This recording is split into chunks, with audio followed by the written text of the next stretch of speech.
बांकबोल dam मेला 2023 हुईना Odisha पोनोत विजेतला bonnet रे मेना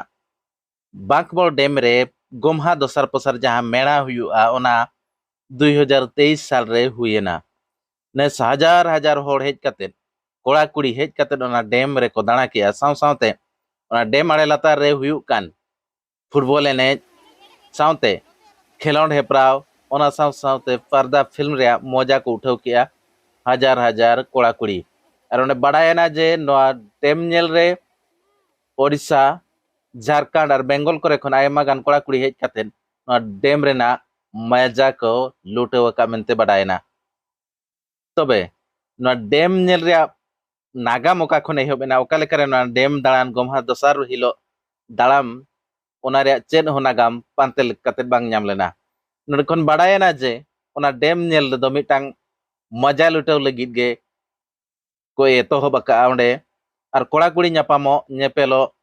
चे बहु चिया जावाय नाम लेकान जागा कान गया कोड़ा कुड़ी हेज कते नापाम रोपड़ पटाव कते ओंडे खनो को अंगिरुआ मेनते बड़ायो कना आर ओंडे ओकोय कुड़ी जुदिम कुसिया खान बहु लगिन ओंडे गेम जोटाव पटाव जोंगा मेनते बड़ायो कना तो नेलो कना नोंकान घटन जे ओकारे आदिवासी को सांताल को हक लड़ाई लगिद दो बांग को सेटेरो कना और ओकारे नोंकान मजा लुटाव लगिद जगह तहन कना कोड़ा कुड़ी नापाम एनेज सेरेñ ओना जगह रे दो आयमा गान कोड़ा कुड़ी जुआन को हड़ाम बुड़ी को भीड़ को नेलो कना चलो तबे ओना रे मिद झलक बन नेलगे और यूट्यूब रे पे नेलेट खान यूट्यूब चैनल सब्सक्राइब का पे फेसबुक रे पे नेलेट खान फेसबुक पेज हो फॉलो का पे अलिंग दो यूट्यूब में कसिनाथ मरंडी अतु दो टिलकुडुमुरिया अच्छा तेहन नोडे जो को हिजु कना बाकबोल डेम जेत चिका नोंका उना गादल गादल होड़ कोड़ा कुड़ी यात को हिजु कना हड़ाम बुढ़ियो को हिजु कना अबिन बिन हेज कना होय अलिंग हनी हेज जाहो नोडे तो जतो लेकाना होड़ सला हो नेपेल कोड़ा हो को नेपेला कुड़ी हो हड़ाम हो बुढ़ी हो जतो के उपुरुम लेका आदो रस्कते को हिजु होड़ दो होड़ नेल ओना सलाते बोल एने खेल हो चलु ᱧᱚᱜ कोआ